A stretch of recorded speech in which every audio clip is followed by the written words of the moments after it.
உங்களுக்கு அமைதி உரித்தாக அன்பர்களே, மரியன்னையினுடைய ஓராண்டில் வீடியோ வழி வாசிப்பு திட்டத்தின் 301ஆம் நாளுக்கு உங்களை அன்புடன் வரவேற்கிறோம். இன்றைக்கி நம்ம கவுண்டவுனினுடைய 64ஆம் நாள். இன்னும் 64 நாட்கள் மட்டும்தான் அன்பர்களே. 2 மக்கபேயரில் இன்றைக்கி நம்ம 4ஆம் அதிகாரம் வாசிப்போம். அதோட நம்ம 2ஆம் பிரிவு முடிவுக்கு வருவோம். செலுகு அரசன் காலத்தில் நடந்த அந்த அநியாயங்களையும் அட்டுழியங்களையும் நம்ம இன்றைக்கி வாசித்து முடிச்சிருவோம். நாளையிலேருந்து அந்தியோக்கு நாளிப்பிபானும் யூப்பதார் இவங்களுக்கு நடந்ததை 5ஆம் அதிகாரத்துலேருந்து நம்ம வாசிப்போம் 13 வரைக்கும். சரி, இன்றைக்கி சீராக்கில் 47ஆம் அதிகாரம், 48ஆம் அதிகாரம், 49ஆம் அதிகாரம், இன்றைக்கி 3 அதிகாரங்கள் வாசிப்போம். அதே போல் 3ஆம் வாசகமாக நீதிமொழிகளில் 24ஆம் அதிகாரத்தில் 13லேருந்து 16 வசனங்கள் வாசிப்போம்.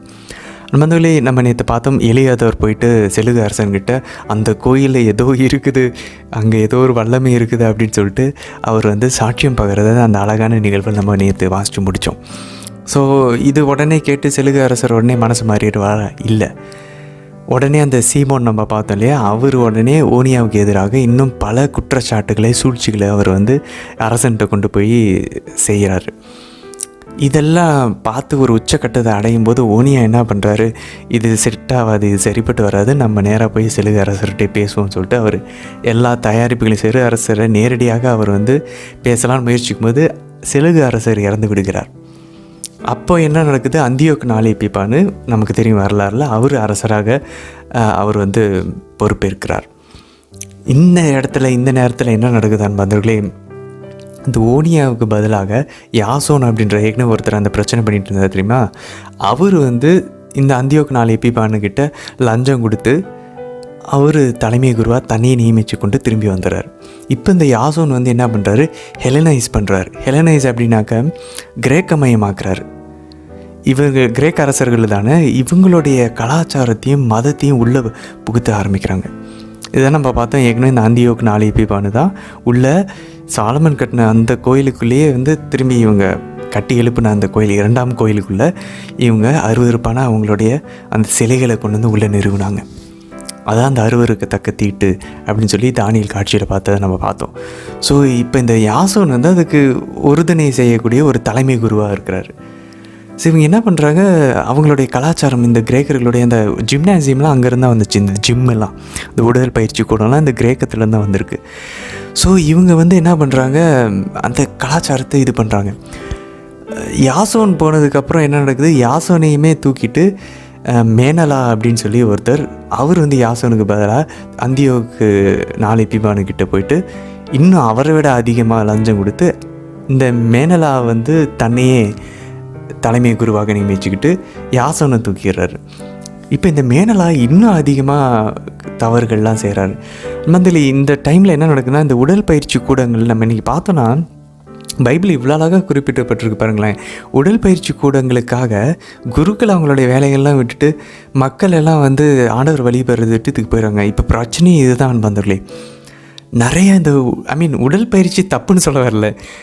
புனித பவுல் சொல்கிறார் உடற்பயிற்சி நல்லது தான், ஆனால் அதை விட ஆன்மாவுக்கு ஆவிக்கும் நம்ம முக்கியத்துவம் கொடுக்கணும். புனித பவுல் அழகாக ஒரு பேலன்ஸ் கொண்டு வர்றாரு. அப்போது விளையாடலாம், உடல் பயிற்சிகள் செய்யலாம், அதெல்லாம் தப்பு கிடையாது. புனித ஜான் போஸ்கோ அதை செய்ய தான் சொல்கிறாரு, புனிதர்கள் அதை பண்ண சொல்கிறாங்க. பட் அது என்னுடைய அப்சஷனாக மாறிடுதா, அதில் என்னுடைய நம்பிக்கையை நான் வச்சிட்றேன் நான். ஏன்னா ஈஸியாக நம்ம விழுந்துருவோம் பாருங்களேன், அதுதான் ப்ராப்ளம் அன்பந்தலே. எதுவும் பிரச்சனை இல்லை. இப்போ பாருங்கள், சாப்பாடு கடவுள் கொடுத்தது, உணவு அந்த ருசியை கடவுள் தான் கொடுத்துருக்கிறாரு, இந்த உடைகளை கடவுள் தான் கொடுத்துருக்காரு, அழகு கடவுள் தான் கொடுத்தாரு. எல்லாமே ஆண்டவர் படைச்சு நல்லதுன்னு கண்டதை நம்ம கடவுளுக்கு பதிலாக மாற்றிக்கிறோம். இன்றைக்கி அதை பாருங்கள், உடல் பயிற்சி கூட உங்களுக்கு ஒரு பிரச்சனையாக இருக்குது கடவுள் வழிபாட்டுக்கு. இல்லைனா அதுக்கு நீங்கள் போகலாம். அதே போல் இன்றைக்கி இந்த உலகம் நமக்கு நிறைய ஆல்டர்னேட்டிவ்ஸ் கொடுத்துட்ருக்கு. சில பேருக்கு சாப்பாடு, சில பேருக்கு படிப்பு, சில பேருக்கு வேலையே, சில பேருக்கு இந்த உடல் அழகு, சில பேருக்கு சோம்பேறித்தனம், சில பேருக்கு வீண் பெருமை. இதெல்லாம் ஒரு ஆல்டர்னேட்டிவாக கடவுளுக்கு பதிலாக கடவுளுக்கிட்ட நெருங்கிறதுக்கு தடையாக இருக்குது. அப்போ புனித இன்னாசியார் சொல்கிறாரு, லோயலா இன்னாசியார், அதை விட்டு நம்ம விடுபடணும், அதை டிட்டாச் ஆகணும். பாருங்கள், இந்த மேனலா கடைசியாக ஓனியாஸ் பார்க்குறாரு, இதெல்லாம் ரொம்ப மோசமாக போயிட்டுருக்குது, கடவுளை யாரும் வழிபட மாட்டேங்கிறாங்க, பிரச்சனை ஆகுதுன்னு தெரிஞ்சு அதை பப்ளிக்காக எதிர்த்து போராடுறாரு.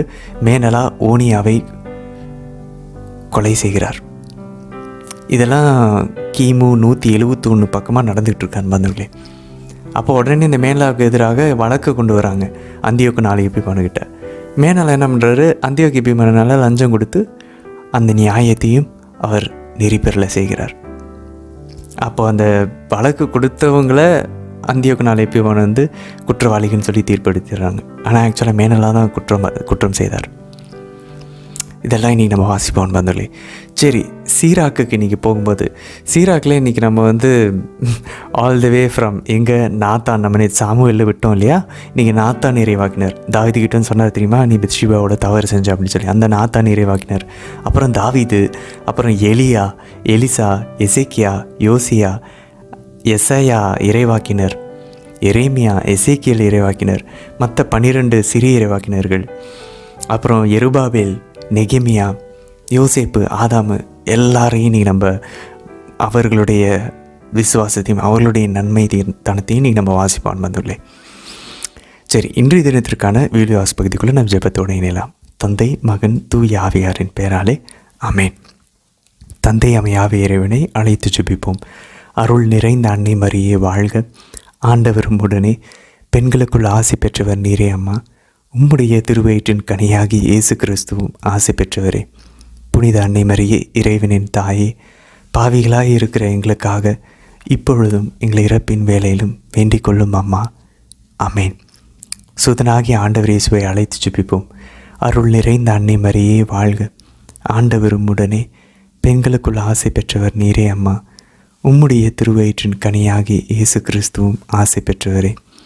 புனித அன்னை மரியே இறைவனின் தாயே, பாவிகளாக இருக்கிற எங்களுக்காக இப்பொழுதும் எங்களை இறப்பின் வேலையிலும் வேண்டிக் கொள்ளும் அம்மா. ஆமேன். தூய ஆவியானவரை அழைத்து ஜெபிப்போம். அருள் நிறைந்த அன்னை மரியே வாழ்க. ஆண்டவரும் உடனே பெண்களுக்குள் ஆசி பெற்றவர் நீரே அம்மா.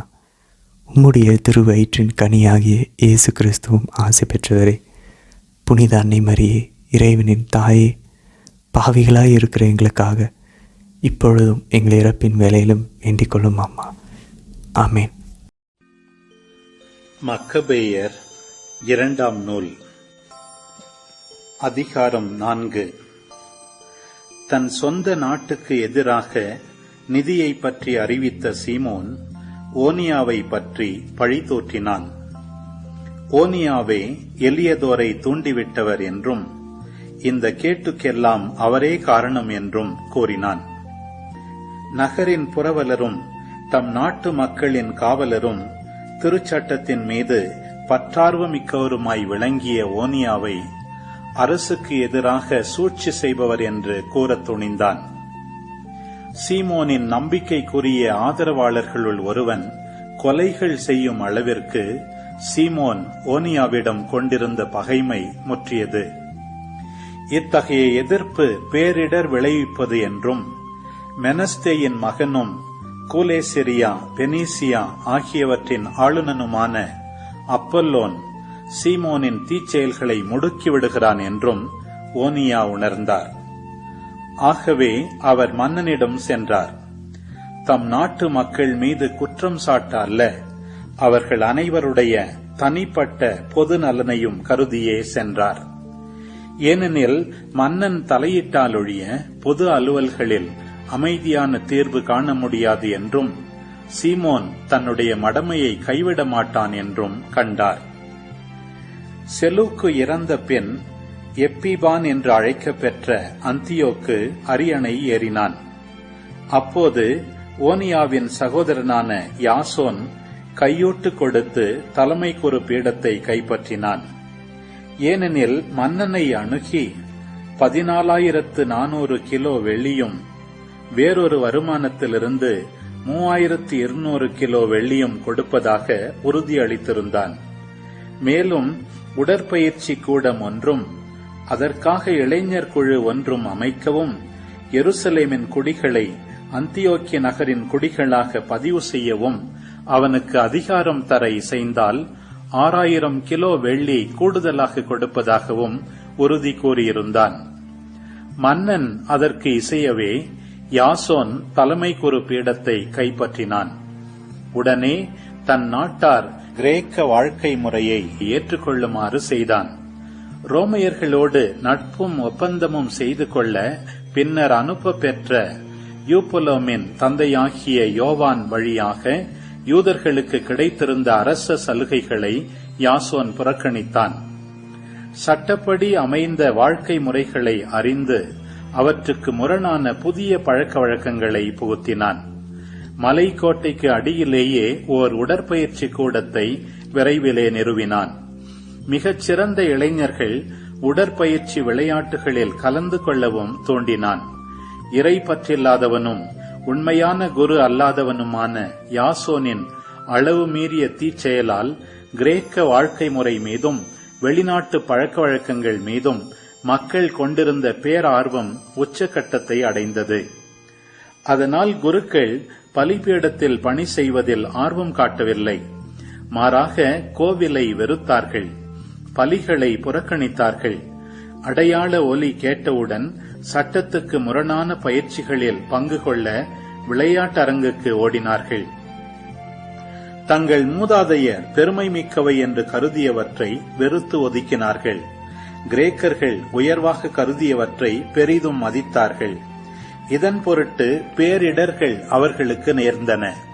யூதர்கள் யாருடைய வாழ்க்கை முறையை வியந்து பாராட்டி முழுமையாக பின்பற்ற விரும்பினார்களோ அவர்களே யூதர்களுக்கு பகைவர்களாக மாறி துன்புறுத்தினார்கள். ஏனெனில் கடவுளின் கட்டளைகளை இழிவுபடுத்துவது சிறிய செயல் அன்று.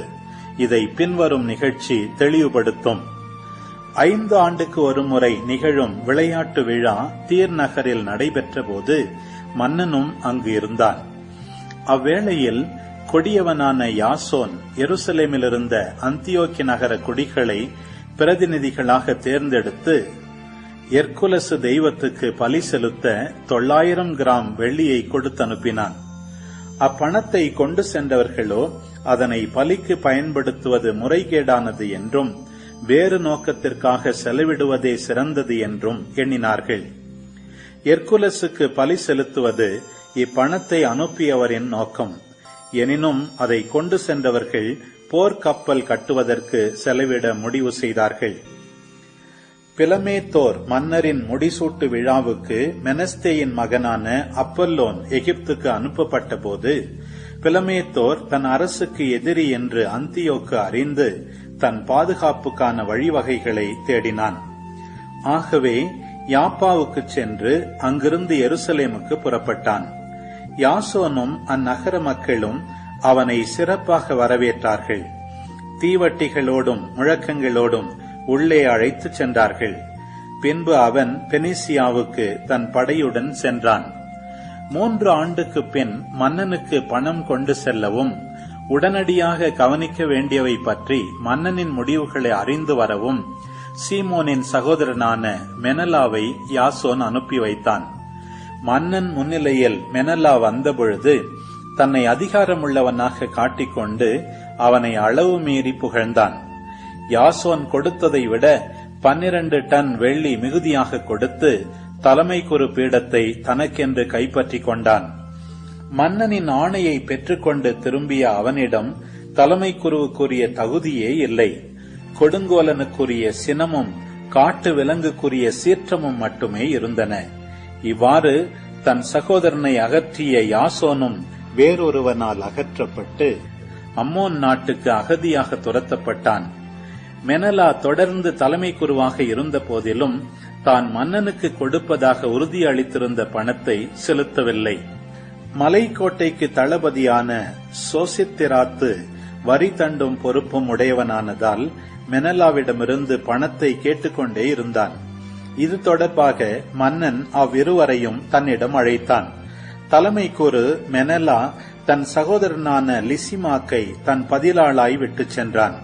சைப்ரஸ் நாட்டு படைத்தலைவனான கிராத்துவை தன் பதிலாளாய் சோசித்திராத்து ஏற்படுத்தினான். நிலைமை இவ்வாறு இருக்க மன்னன் தன் காம கிழத்தியான அந்தியோக்கிக்கு தர்சு, மல்லோத்தா ஆகிய நகரங்களை அன்பளிப்பாக கொடுத்திருந்ததால் அந்நகரங்களின் மக்கள் கிளர்ச்சி செய்தார்கள். ஆகவே மன்னன் உயர் பதவி வகித்து வந்தோருள் ஒருவனான அந்திரோனிக்கை தன் பதிலாளாய் விட்டுவிட்டு குழப்பத்தை தீர்க்க அந்நகரங்களுக்கு விரைந்து சென்றான். ஆனால் மெனலா இதுவே தக்க வாய்ப்பு என்று எண்ணியவனாய் கோவிலுக்கு சொந்தமான பொற்கலன்கள் சிலவற்றை திருடி அந்திரோனிக்கு அன்பளிப்பாக கொடுத்தான். மற்ற கலன்களை தீர் நகரிலும் சுற்றியிருந்த நகரங்களிலும் ஏற்கனவே வெற்றுவிட்டான். இவை முற்றிலும் உண்மை என்று ஓனியா அறிய வந்த பொழுது அந்தியோக்கி நகருக்கு அருகில் தாப்னேயில் இருந்த தூய இடத்தில் அடைக்கலம் புகுந்த பின் மெனலாவை பொதுவில் கடிந்து கொண்டார். எனவே அந்திரோனிக்கை மெனலா தனியே சந்தித்து ஓனியாவை கொல்லும்படி வேண்டினான். அந்திரோனிக்கு ஓனியாவிடம் சென்று நண்பனை போல நடித்து நயமாக பேசி ஆணையிட்டான். இது பற்றி ஓனியாவுக்கு ஐயம் ஏற்பட்ட போதிலும் அந்திரோனிக்கு அவரை தூய இடத்திலிருந்து வெளியே வர இணங்க வைத்து நீதிக்கு அஞ்சாமல் உடனே அவரை கொலை செய்தான். இதன் பொருட்டு யூதர்கள் மட்டுமல்ல, மற்ற நாடுகளைச் சேர்ந்த பலரும் இம்மனிதன் செய்த முறையற்ற கொலையினால் எரிச்சலுற்று சீற்றம் கொண்டார்கள். சிலிசியா பகுதியிலிருந்து மன்னன் திரும்பி வந்தபோது அந்தியோக்கில் இருந்த யூதர்கள் ஓனியாவின் காரணமற்ற கொலை பற்றி முறையிட்டார்கள். கிரேக்கர்களும் இக்குற்றத்தை வெறுத்தார்கள். ஆகவே அந்தியோக்கு மனம் வருந்தி இரக்கம் நிறைந்தவனாய் இறந்தவருடைய அறிவுத்திறனையும் நன்னடத்தையையும் நினைத்து அழுதான். மேலும் சினம் மூண்டவனாய் அந்திரோனிக்கிடமிருந்து அரச ஆடைகளை உடனே உரித்தெடுத்து அவனுடைய மற்ற ஆடைகளையும் கிழித்தெறிந்து நகர் முழுவதும் அவனை நடத்தி சென்று ஓனியாவை கொன்ற அதே இடத்திற்கு கொண்டு சென்று அந்த இரத்த வெறியனை அங்கேயே கொன்றான். இவ்வாறு ஆண்டவர் அவனுக்கு தகுந்த தண்டனை அளித்தார். மெனலாவின் மறைமுக ஆதரவுடன் லிசிமாக்கு எருசலேம் கோவில் பொருள்களை திருடி அதை தீட்டுப்படுத்தும் பல செயல்களை செய்தான். திரளான பொற்கலன்கள் ஏற்கனவே களவு செய்யப்பட்டுவிட்டன என்னும் செய்தி எங்கும் பரவிய பொழுது மக்கள் லிசிமாக்கை எதிர்த்து எழுந்தார்கள். மக்கள் கூட்டம் சீற்றமுற்று லிசிமாக்கை எதிர்த்தெழ அவன் போர்க்கோலம் பூண்ட ஆள்கள் ஏறத்தாழ 3000 பேரை திரட்டி வயதில் முதிர்ந்தவனும் மடமையில் ஊறியவனுமான அவுரானின் தலைமையில் முறைகேடாக அவர்களை தாக்கினான். இத்தாக்குதலுக்கு லிசிமாக்கே காரணம் என்று யூதர்கள் அறிந்தபொழுது சிலர் கற்களை எடுத்தனர், சிலர் தடிகளை தூக்கினர், சிலர் அங்கு கிடந்த சாம்பலை கை நிறைய அள்ளினர். பெரும் குழப்பத்திற்கிடையில் லிசிமாக்கின் மீதும் அவனுடைய ஆள்கள் மீதும் அவற்றை எறிந்தனர். அதன் விளைவாக அவர்களுள் பலரை காயப்படுத்தினர், சிலரை கொலை செய்தனர், மற்ற அனைவரையும் ஓட வைத்தனர். மேலும் அந்த கோவில் திருடனை கருவூலத்தின் அருகிலேயே கொன்றனர். இந்நிகழ்ச்சி தொடர்பாக மெனலாவுக்கு எதிராக குற்றச்சாட்டுகள் கொண்டு வரப்பட்டன. மன்னன் தீர் நகருக்கு வந்தபோது ஆட்சிக்குழுவினால் அனுப்ப பெற்ற 3 அவன் முன் இவ்வழக்கு பற்றி எடுத்து கூறினர். ஏற்கனவே தோல்வியுற்ற நிலையில் இருந்த மெனலா தொரிமேனின் மகனான தாலமிக்கு ஒரு பெருந்தொகை கொடுப்பதாக உறுதி கூறினான். மெனலாவின் கருத்துக்கு மன்னனை தாலமி இணங்க வைக்குமாறு கேட்டுக்கொண்டான். ஆகவே தாலமி காற்று வாங்க போவது போல மன்னனை திறந்த வெளி அரங்கு பக்கம் தனியாக அழைத்து சென்று அவனுடைய மனத்தை மாற்றிக்கொள்ளுமாறு தூண்டினான். அதனால் எல்லா தீமைகளுக்கும் காரணமான மெனலாவுக்கு எதிராக சாட்டப்பட்ட குற்றங்களினின்று மன்னன் அவனை விடுவித்தான். இறங்குதற்குரிய அம்மூவருக்கும் சாவு தண்டனை அளித்தான். இவர்கள் சித்தியர்களிடமே முறையிட்டிருந்தாலும் குற்றமற்றவர்கள் என்று தீர்ப்பு பெற்றிருப்பர். இவ்வாறு நகரத்திற்காகவும் மக்களுக்காகவும் கோவிலின் கலன்களுக்காகவும் குரல் எழுப்பியவர்கள் உடனடியாக முறையற்ற தண்டனைக்கு உள்ளானார்கள். இதன் பொருட்டு தீர் நகரத்தார் கூட இக்குற்றத்தினை வெறுத்து அவர்களுடைய அடக்கத்திற்கு தாராளமாக உதவினர். ஆனால் அதிகாரம் செலுத்தியவர்களின் பேராசையால் மெனலா பதவியில் தொடர்ந்தான். தீமை செய்வதில் ஊறிப்போய் தன் சொந்த மக்களுக்கு எதிராகவே கொடிய சூழ்ச்சி செய்து வந்தான். சீராக்கின் ஞானம். அதிகாரம் 47. அவருக்கு பின் நாத்தான் தோன்றினார். தாவீதின் காலத்தில் இறைவாக்கு உரைத்தார். நல்லுறவு பலியிலிருந்து கொழுப்பு பிரிக்கப்படுவது போல் இஸ்ராயேல் மக்களிடமிருந்து தாவீது தெரிந்து கொள்ள பெற்றார். வெள்ளாடுகளுடன் விளையாடுவது போல சிங்கங்களுடன் விளையாடினார். செம்மறியாடுகளுடன் விளையாடுவது போல கரடிகளுடன் விளையாடினார். பெருமை பாராட்டிய கோலியாத்தை நோக்கி இளைஞர் தாவீது தம் கைகளை ஓங்கி கவண்கல்லை வீசியபோது ஓர் அரக்கனை கொல்லவில்லையா? அதனால் மக்களது இழிநிலையை அகற்றவில்லையா? வலிமை மிக்க மனிதனை போரில் கொன்று தம் மக்களின் வலிமையை உயர்த்த உன்னத இறைவனாகிய ஆண்டவரை அவர் துணைக்கு அழைத்தார். ஆண்டவரும் அவருடைய வலக்கைக்கு வலிமையூட்டினார். இவ்வாறு அவர் முறியடித்த 10,000 பேருக்காக மக்கள் அவரை மாட்சிமைப்படுத்தினர். ஆண்டவருடைய ஆசிகளுக்காக அவரை புகழ்ந்தனர். மாட்சியின் மணிமுடியை அவருக்கு சூட்டினர். எப்புறமும் அவர் பகைவர்களை துடைத்தழித்தார். எதிரிகளான பெலிஸ்தியரை அடக்கி ஒழித்தார். அவர்களுடைய வலிமையை அறவே நசுக்கினார். தம் எல்லா செயல்களிலும் மாட்சியை சாற்றும் சொற்களால் உன்னத இறைவனாகிய ஆண்டவருக்கு நன்றி செலுத்தினார். தம் முழு உள்ளத்தோடும் புகழ்பா இசைத்தார். தம்மை படைத்தவர் மீது அன்பு செலுத்தினார். தங்களுடைய குரலால் இன்னிசை எழுப்ப பாடகர்களை பலிபீடத்திற்கு முன் நிற்கச் செய்தார். திருவிழாக்களை சீரோடும் சிறப்போடும் கொண்டாடச் செய்தார். ஆண்டவருடைய திருப்பெயரை அவர்கள் புகழ்ந்து பாடுவதால் திருவிடம் வைகரையிலிருந்து எதிரொலிக்கும்படி ஆண்டு முழுவதும் காலங்களை குறித்தார். ஆண்டவர் அவருடைய பாவங்களை நீக்கினார். அவருடைய வலிமையை என்றென்றைக்கும் உயர்த்தினார். மன்னர்களின் உடன்படிக்கையையும் இஸ்ராயேலின் மாட்சியின் அரியணையையும் அவருக்கு கொடுத்தார். தாவீதுக்கு பின் அறிவாற்றல் கொண்ட அவருடைய மகன் சாலமோன் தோன்றினார். தாவீதின் பொருட்டு அவர் பாதுகாப்புடன் வாழ்ந்தார்.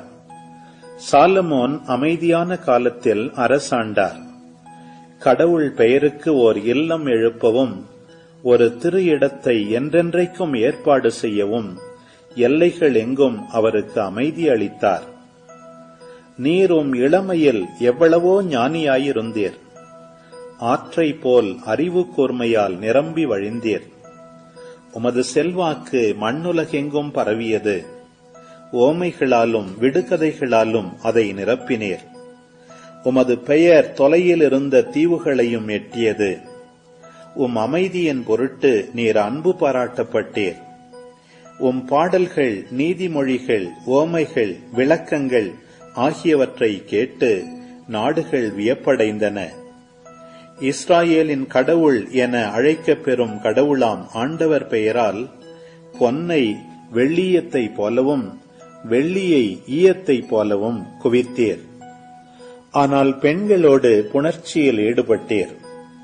உம் உடல் மீது அவர்களுக்கு அதிகாரம் அளித்தீர். உமது மாட்சிக்கு மாசு வருவித்தீர். உமது வழிமரபை கரைப்படுத்தினீர்.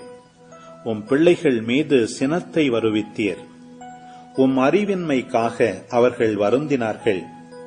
இதனால் அரசு இரண்டாக உடைந்தது. அடங்காத அரசு ஒன்று எப்ராயிமிலிருந்து தோன்றியது. ஆண்டவர் இரக்கங்காட்ட மறுக்க மாட்டார். சொன்ன சொல் தவறமாட்டார். தாம் தெரிந்து கொண்டோரின் வழிமரபினரை துடைத்தழிக்க மாட்டார். தம்மிடம் அன்பு பாராட்டுவோரின் வழித்தோன்றல்களை அழித்தொழிக்க மாட்டார். எஞ்சியோரை யாக்கோபுக்கு கொடுத்தார். தாவீதின் குடும்பத்திலும் ஒரு வேரை விட்டு வைத்தார்.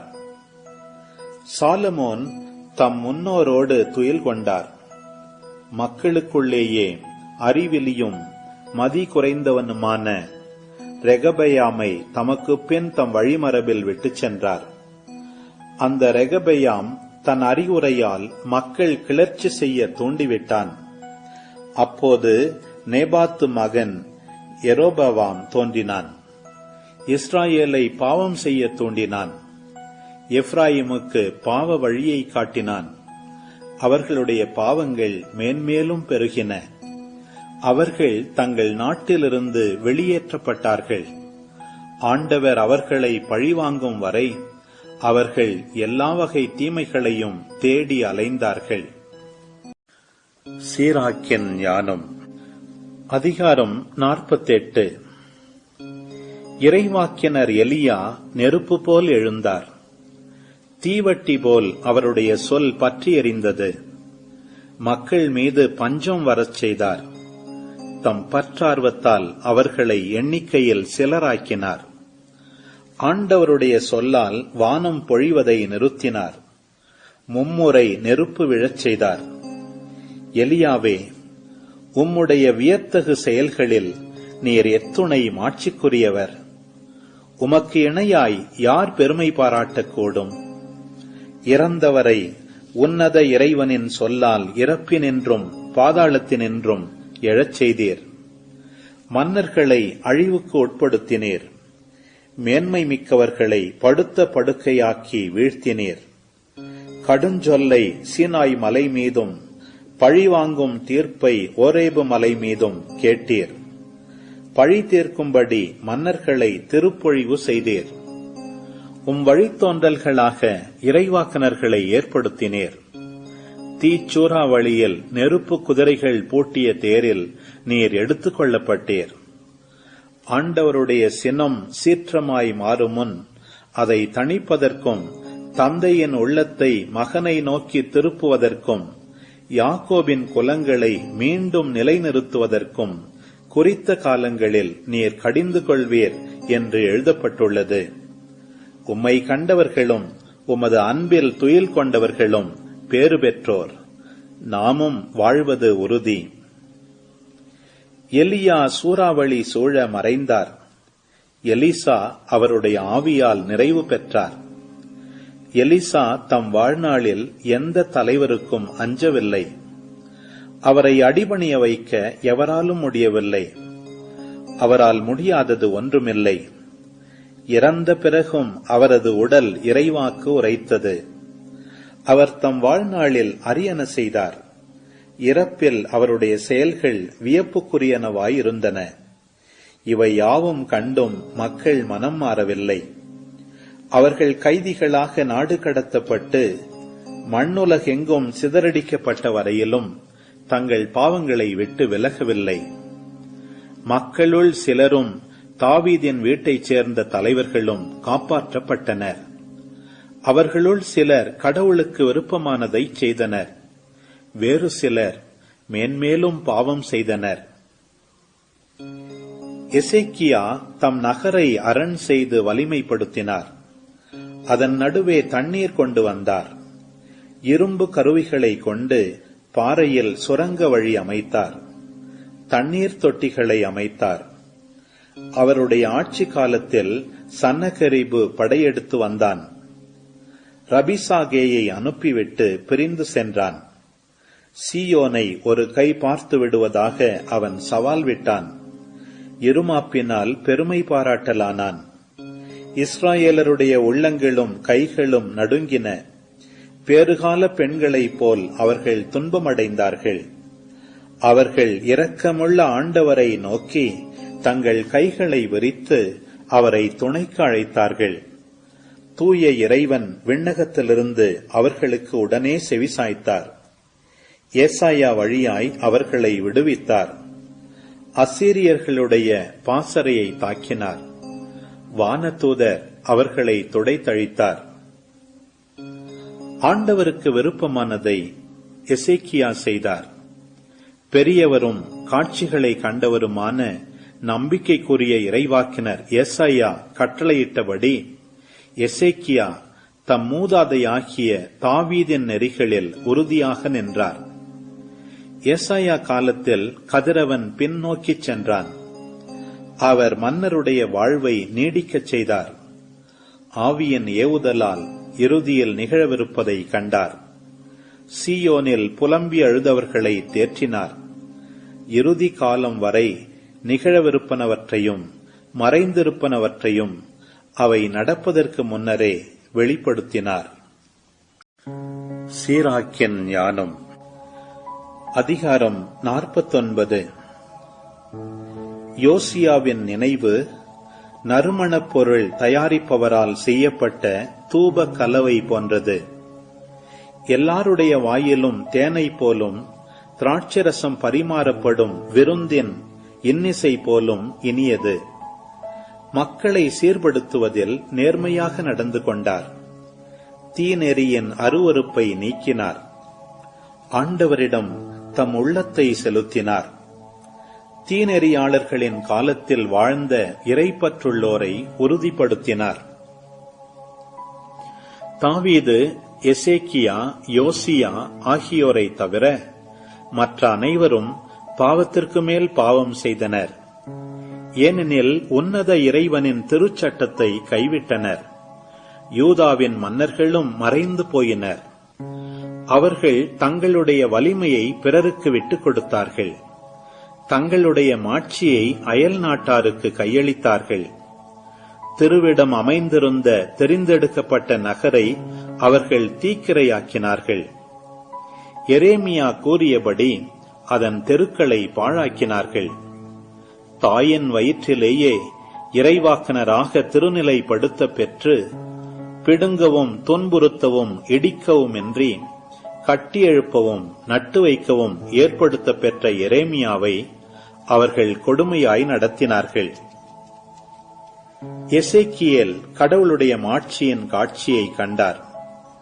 கெருபுகள் தாங்கின தேரின் மேல் மிளிர்ந்த அம்மாட்சியை ஆண்டவர் அவருக்கு காட்டினார்.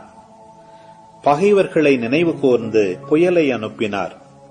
நேரிய வழியில் நடந்தோருக்கு நலன்கள் புரிந்தார்.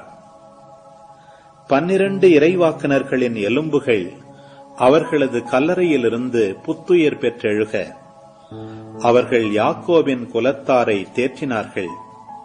பற்றுறுதி கொண்ட நம்பிக்கையால் அவர்களை விடுவித்தார்கள். செருபாபேலை எவ்வாறு நாம் மேன்மைப்படுத்துவோம்? வலக்கையின் கணையாழி போல் அவர் திகழ்ந்தார். அவரைப் போலவே யோசதாக்கின் மகன் யோசுவாவும் விளங்கினார். அவர்கள் தங்கள் காலத்தில் ஆண்டவரின் இல்லத்தை கட்டினார்கள். என்றுமுள்ள மாட்சிக்கென நிறுவப்பட்ட திருக்கோவிலை ஆண்டவருக்கு எழுப்பினார்கள். நெகேமியாவின் நினைவும் பெருமைக்குரியது. இடிந்து விழுந்த மதில்களை அவர் நமக்காக எழுப்பினார். கதவுகளையும் தாழ்பாள்களையும் பொருத்தினார். நம் இல்லங்களை மீண்டும் கட்டினார். ஏனோக்கு போன்ற எவரும் மண்ணுலகின் மீது படைக்கப்படவில்லை. அவர் நிலத்திலிருந்து மேலே எடுத்துக் கொள்ள பெற்றார். யோசேப்பை போன்றவர் எவரும் பிறந்ததில்லை. அவர் சகோதரர்களின் தலைவராகவும் மக்களின் ஊன்றுகோலாகவும் திகழ்ந்தார். அவருடைய எலும்புகளும் காக்கப்பட்டன. சேம், சேத்து ஆகியோர் மனிதருக்குள் மாட்சிமைப்படுத்த பெற்றனர். படைக்கப்பட்ட எல்லா உயிரினங்களுள்ளும் ஆதாம் சிறந்து விளங்குகிறார். நீதிமொழிகள் அதிகாரம் 24. பிள்ளாய், தேன் சாப்பிடு, அது நல்லது. கூட்டினின்று ஒழுகும் தேன் உன் வாய்க்கு தித்திப்பாயிருக்கும். ஞானமும் அறிவும் உனக்கு அவ்வாறே இனிமையாயிருக்கும். அவற்றை நீ அடைந்தால் முடிவில் உனக்கு பயன் கிடைக்கும். உன் நம்பிக்கை வீண் போகாது. கயவர் போல் பதுங்கியிருந்து நல்லவர் வீட்டை கெடுக்க பார்க்காதே. அவர் குடியிருப்பை பாழாக்கி விடாதே. நல்லவர் 7 முறை விழுந்தாலும் எழுந்து நிற்பார். பொல்லார் துன்பம் வந்தவுடன் விழுந்து விடுவர். ஆமேன். ஆண்டவரே, இந்த நாளுக்கான இந்த அழகான இறைவார்த்தை பகுதிக்காக நன்றி செலுத்துகிறோம் அப்பா. ஆண்டவரே, இன்று யூதர்கள், குருக்கள் கூட இந்த உடல் பயிற்சி கூட மையங்கள்னால திசை திருப்பப்பட்டார்கள் உங்ககிட்ட இருந்த. ஆண்டவரே, இன்றைக்கி பல விஷயங்கள் எங்களை திசை திருப்பி கொண்டிருக்கிறது. டிவி, சினிமா, என்னுடைய தற்பெருமைகள், 7 தலையான பாவங்கள். ஆண்டவரே, இதிலிருந்தெல்லாம் விடுபட்டு புனிதர்களைப் போல உங்களுக்காக எங்கள் உடல் கூட எரிஞ்சாலும் உங்களை போல் நீங்கள் எங்களை எப்படி அன்பு செஞ்சீங்களோ அதே போல் நாங்கள் உங்களை அன்பு செய்யணும். உங்களுடைய அன்பை உணர்ந்து நாங்கள் மற்றவங்களை அன்பு செய்யணும். அன்பு மட்டுமே எங்களுக்குள்ளே இருக்கணும். அப்படிப்பட்ட ஒரு தூய்மையான ஒரு வாழ்க்கை வாழ எங்களுக்கு அருள் தாரும் ஆண்டவரே. தந்தை, மகன், தூய ஆவியாரின் பெயராலே ஆமேன். அன்பந்தோழி, இன்றைக்கி பாருங்கள், 2 மக்கபேயரில் நம்ம இன்றைக்கி வாசிக்கிறோம் 4ஆம் அதிகாரத்தில் உடல் பயிற்சி கூடங்கள். அதை பற்றி தப்பு இல்லை பாருங்கள். ப்ராப்ளம் நம்ம பைபிள் பாருங்கள், அதை வந்து தப்புன்னு சொல்ல, சாப்பாடு தப்புன்னு இல்லை. நம்ம ஏற்கனவே பார்த்தோம் துவக்குறையில் 14ஆம் வசனம் எங்கே பிரச்சனை வருது பாருங்கள். அதனால் குருக்கள் பலிபீடத்தில் பணி செய்வதில் ஆர்வம் காட்டவில்லை,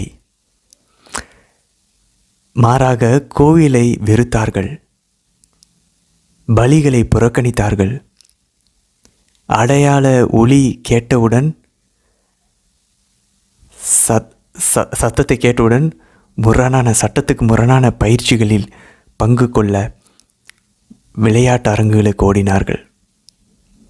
அன்பர்களே, எனக்கு தெரிஞ்சு எனக்கு தெரிஞ்ச ஒரு பையன் கிராமத்தில் இருக்காப்புல, என்னுடைய ஃப்ரெண்டு தான். அவர் சொல்கிறார், அவருக்கு தெரிஞ்ச ஒரு சில கன்னியர்கள் வந்து அந்த மே மாதம் ஜெபமாலை டைமில் ஜெபமாலை முடித்ததுக்கப்புறம் பாதி பாட்டு பாடிட்டு இருக்கும்போதே, கடைசி பாட்டு மாதா பாட்டு பாடிட்டு இருக்கும்போதே ஓடிடுவாங்களாம். எங்கே ஓடுறாங்கன்னு பார்த்தா சீரியல். எல்லாரையும் அப்படி நான் சொல்ல வரல அன்பர்களே. அப்போ இது உள்ளே பூந்துருக்கு பாருங்களேன்.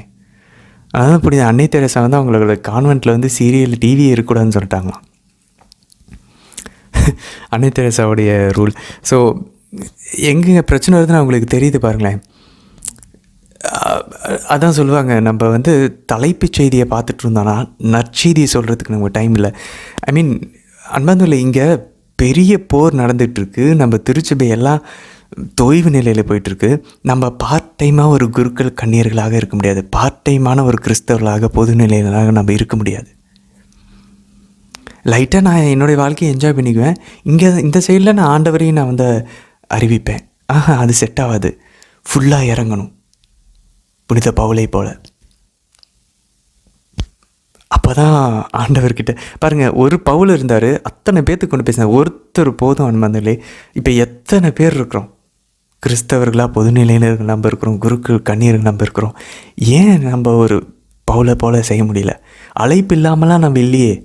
எல்லாருக்கும் அழைப்பு இருக்கிறனால குருக்களாக இருக்கிறோம், கன்னியர்களாக இருக்கிறோம், நம்ம ஞானஸ்தானம் பெற்று பொதுநிலையினர்களாக இருக்கிறோம். திருமண வாழ்க்கையில் நம்ம குழந்தைகளை ஆண்டவர் கொடுத்துருக்காரு. அழைப்பு இல்லாமலாம் இல்லை, அழைப்பு இருக்குது. ஆனால் அதை நம்ம எப்படி பயன்படுத்துகிறோம்? அப்போ பாருங்கள், இவங்க கோயிலை வெறுத்தாங்கன்னா, இப்போ நம்ம யாரும் கோயிலை வெறுக்கலை. ஆனால் கோயில் வந்து எல்லாம் அப்படியே பர்ஃபெக்டாக இருந்துச்சுன்னா, அப்போ டைம் இருந்துச்சுன்னா போவோம். ஓ மை காட், இந்த மாதிரி தான் அன்பார்ந்தவர்களே இப்போ எல்லா கிறிஸ்தவர்களும் மாறிட்டுருக்குறாங்க. ஏன் கண்ணாலே நான் பார்த்துட்ருக்கேன். எனக்கு நெருக்கமானவர்களே, அதாவது எல்லாமே பர்ஃபெக்டாக இருந்துச்சுன்னா அப்போ ஓகே போகலாம். ஈவன் ஞாயிற்றுக்கிழமை திருப்பலி கூட அப்படி ஆயிடுச்சு, ஒரு செகண்டரி சாய்ஸ் ஆகிடுச்சு. அப்படிப்பட்ட ஒரு சமுதாயத்துக்குள்ளே, ஒரு உலகத்துக்குள்ளே நுழைஞ்சிட்ருக்கோம். அங்கங்கே ஒரு சில இடத்துல எழுப்புதல் வந்துட்டு தான் இருக்குது, இல்லைன்னு சொல்லலை. பட் இவங்களுக்கு பாருங்கள், இந்த ஒரு விளையாட்டு அரங்கம் ஒரு பிரச்சனையாக இருக்குது. கிரிக்கெட் பார்த்து என்ஜாய் பண்ணுற அளவுக்கு ஜெபமாலை தியானிக்கிறதுல என்ஜாய் பண்ணுறோமா?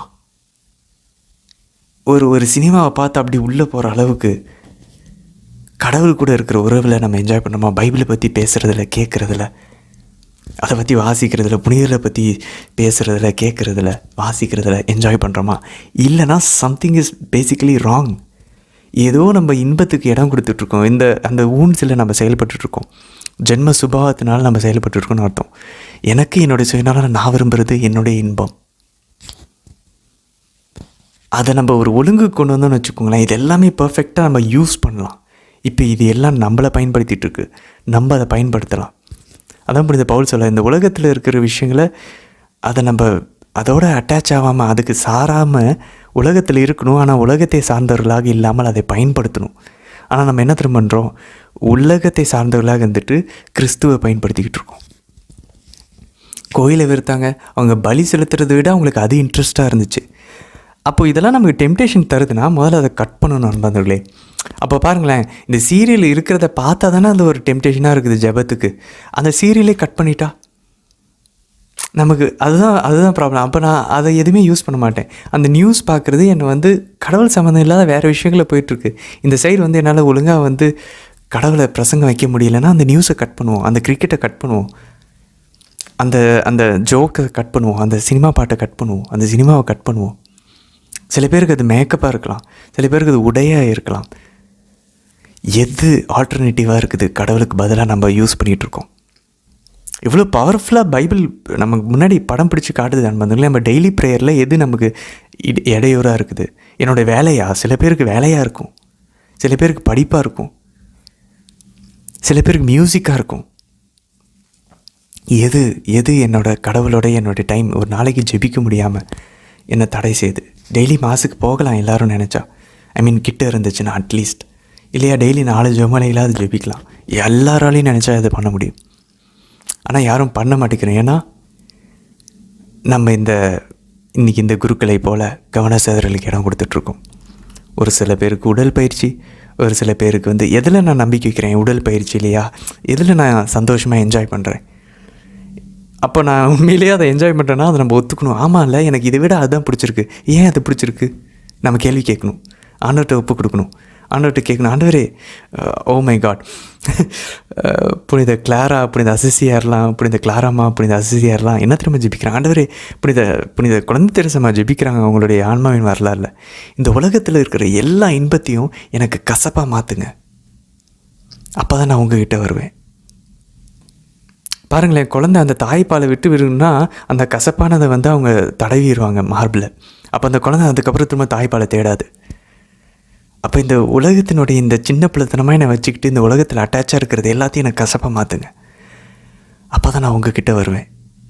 இப்படி நம்ம ஜெபிச்சிருக்கோமா? புனிதர்கள் எப்படி ஜெபிச்சிருக்காங்க பாருங்கள் அன்பர்களே. சரி, சீராக்குள்ளே போகலாம். 47ஆம் அதிகாரம் 2ஆம் வசனம் பாருங்கள். நல்லுறவு பலியிலிருந்து கொழுப்பு பிரிக்கப்படுவது போல இஸ்ரேல் மக்களிடமிருந்து தாவீது தேர்ந்து கொள்ளப்பட்டார். அன்பர்களே, பழைய ஏற்பாட்டில் வந்து ரொம்ப ரொம்ப முக்கியமான ஒரு ஃபிகர்ஸ் அப்படின்னு சொல்லி பார்த்தோம் அப்படின்னா ஆபிரகாம், மோசே, தாவீது. இறைவாக்கினர்கள் தவிர்த்து, இறைவாக்கினர்களே எலியா, எசேயாலாம் வருவாங்க, தானியெல்லாம் வருவாங்க. பட் இந்த மூதாதையர்களில் பார்த்தோம் அப்படின்னா ஆபிரகாம், மோசே, தாவீது. அந்த தாவீது அதில் ரொம்ப பர்ஃபெக்டாக பாருங்களேன். ஆபிரகாம், மோசேக்கு எல்லாம் கொடுத்ததெல்லாம் ஆண்டவருக்கு அவ்வளோ பிடிச்சிருக்கு. அந்த கொழுப்பு தனியாக எடுத்து வைப்பாங்க தெரியுமா? அந்த மாதிரி பலியில் தாவீது மட்டும் தனியாக இருந்தாராம்.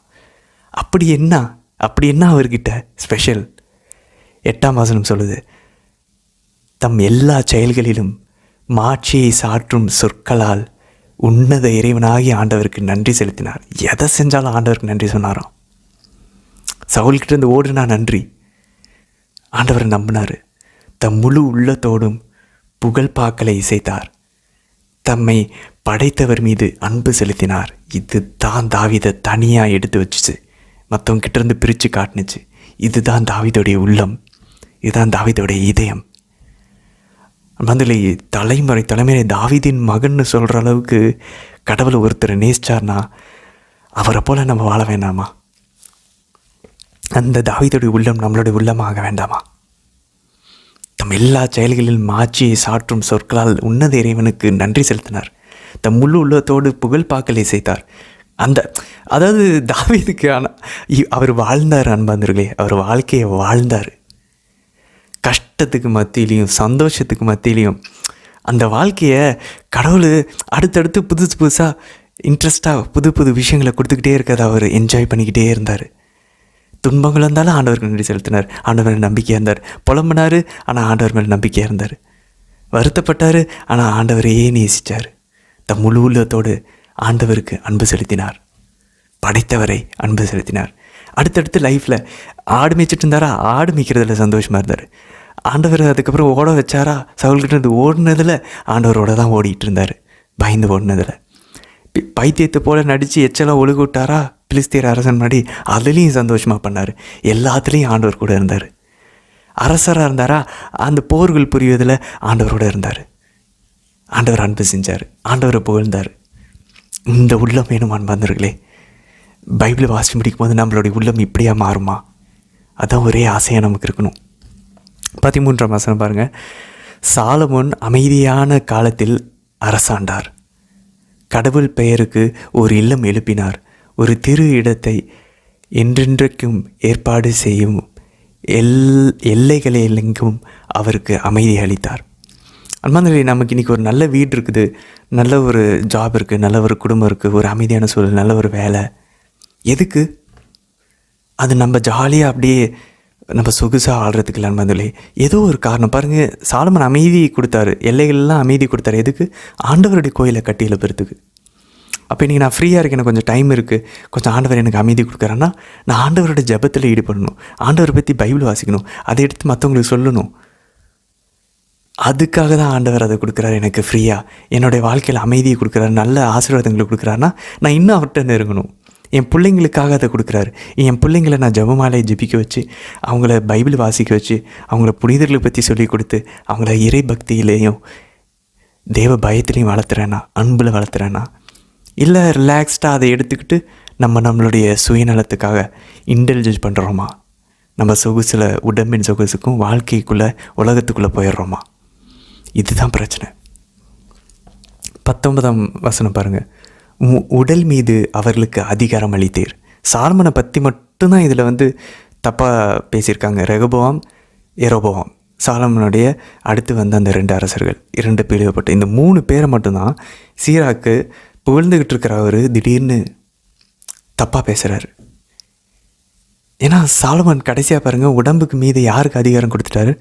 அந்த பெண்களுக்கு, அவருடைய 700 மனைவியர்களுக்கும் 300 வைப்பாட்டியர்களுக்கும். அதனால் என்னாச்சு? அப்போ நம்ம அந்த மாதிரி சோம்பேறித்தனத்துக்கும் போஜன பிரியத்துக்கும் உடல் நிச்சயங்களுக்கும் அதிகாரம் கொடுத்துருக்குறோமா? 20ஆம் வசனம் பாருங்கள். உமது மாட்சிக்கு மாசு வரவித்தீர், உமது வழிமரபை கரைப்படுத்தினீர், உம் பிள்ளைகள் மீது சினத்தை வரவழைத்தீர், உம் அறிவின்மைக்காக அவர்கள் வருந்தினார்கள்.